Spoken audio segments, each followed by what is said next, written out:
There are many topics that I would like to discuss with you, but this one is of particular importance because I find that it is not discussed enough, but it's a very significant topic. According to the official statistics of the Ministry of Education and Science, in our schools, out of 38,000 teachers, 32,000 are women. So very few people would be surprised about this. Israel has the same problem, Pakistan, Brazil and Russia and Italy and Slovakia and others have the same problem. But international research shows that this leads to problems in economic development, urbanization, the role of women in society and child rearing. In the context of teaching, it is common knowledge that schools in Armenia are a feminine community.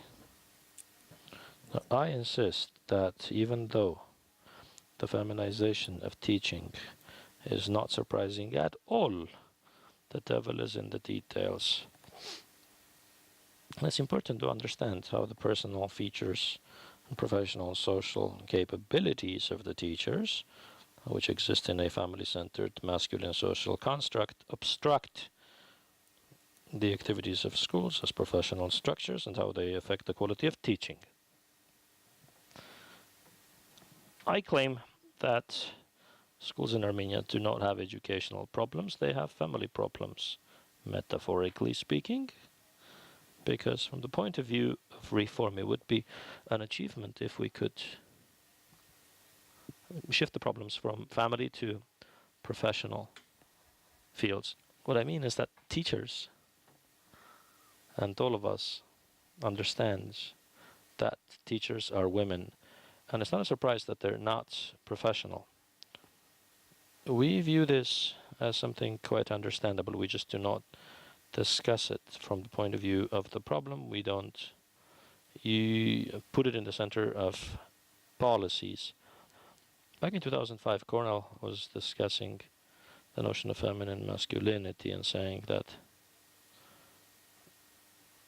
as a result of feminine masculinity, school becomes an implementer of the society's gender projects. What did Cornell mean? Cornell meant that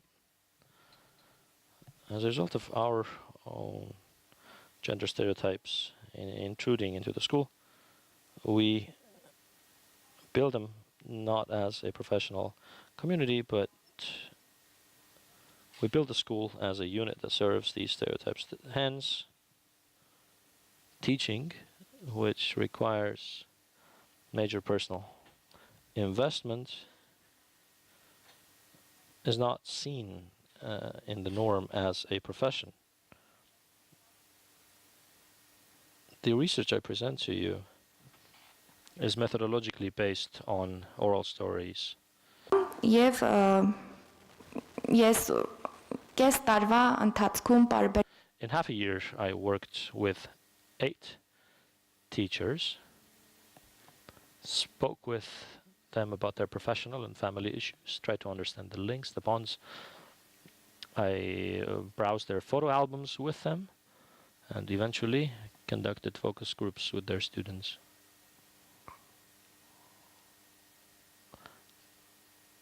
The findings are analyzed in subtopics. The first subtopic is the process of becoming a teacher. The second, the teaching experience. The third, the gender stereotypes subtopic. The fourth, a subtopic of being ready for change. The fifth, the link between maternity and specialization. And finally, I will speak about the perceptions of the students. There are numerous examples, but I'll focus on how the teachers are trained in the country, according to teachers who have this experience.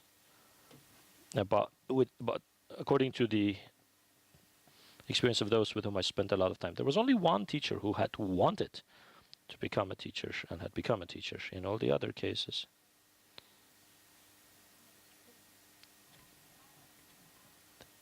One teacher became a teacher by random accident. She wanted to become a geographist, a traveler, an explorer, but she got married and she had to look after the children, so she became a teacher. There's a lot of coincidence in their stories. One of them, the mother died, and had to look after the mother. Didn't want to study elsewhere, so chose pedagogic university, so never ended up becoming the doctor she wanted to be. She became a teacher. Turning to STEM, you have to look for space where women can choose the STEM path, but don't choose the STEM path, because comes a time in their life where they decide to go to schools. Here's a quote from a teacher's statement, an interview where I spoke about the choice of profession. She says, "I now don't remember what I want to become. It seems like I'm very old. I thought as a kid perhaps to become a dancer, actor, doctor, but my life passed on with some inertia. I do not even recall what I wanted to become." End of quote.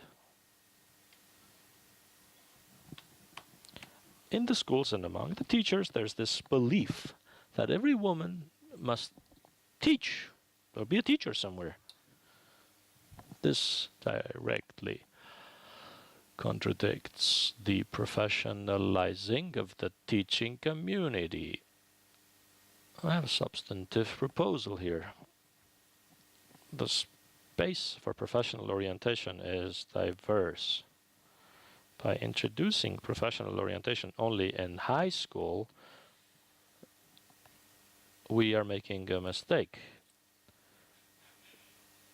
For the professional training of women as educators, we need to find that space where they make that decision to enter the schools and not to choose a different path that they might have dreamt of.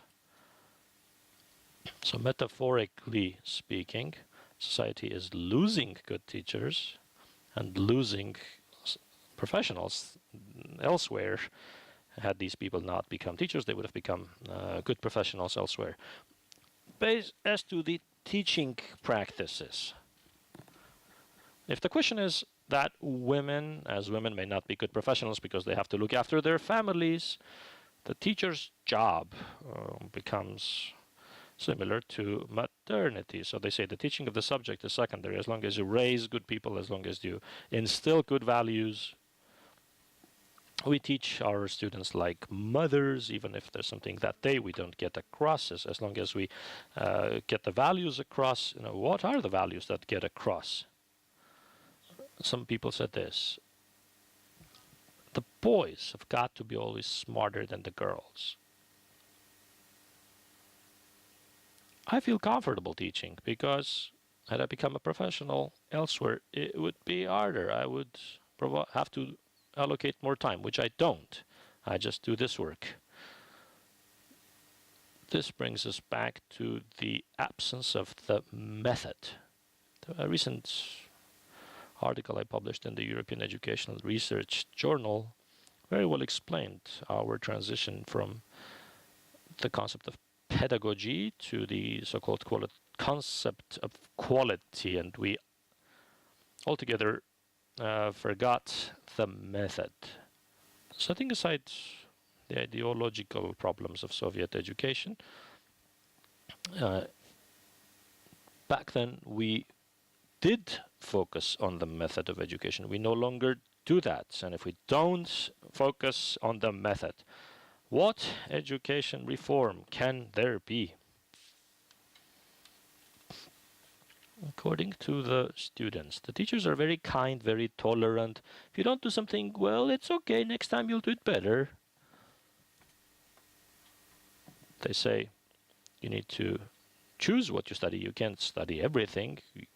You study selectively, and you choose and pick what you learn. They say no teacher is happy about being a teacher. No teacher is content with the role, and we have to appreciate that they're doing this great job. And finally, they want well-renovated schools. where they would all have their personal shelves or personal drawers. The main messages out of this research are the importance of professional orientation, not only in high school, but before. Policies should focus on professional orientation. Secondly, the problems of the method. Around the world, observations exist. So to ascertain that a lesson is being taught without observing class, without observing teachers' daily business, we can have no reform. Because when you observe class, you realize that the problems are about teacher training. And final, third problem is one of ethics. In this research, I see two new pieces of research emerging. One would be a study on the children and grandchildren of teachers. When they take their children and grandchildren to school, the teachers are still performing a family function, albeit in the school. They create a profound problem between their maternal or grandmaternal role and their teaching role, and they create conflicts between teachers and students, where some of the children of teachers study in their mothers' or grandmothers' classes. We all seem to know about this problem, but there's no ethical mechanism of controlling this. And day out, this is an important problem. The next group that we need to study involves the female principals of the schools. In this feminine community, when the principals, who are women, get some power leverage within this cultural domain, the value system undergoes a profound metamorphosis, and we see the consequences in our reality, and they are seen and analyzed from a different point of view. We look for problems in corruption, in the mistakes in reforms. But my whole point in this presentation was to say that the problem in schools, that schools are feminine in our masculine environment. That's the problem. We have set it aside and we're trying to talk about other problems of reforms. Although we have serious family and personal problems in the biographies of the teachers. Thank you.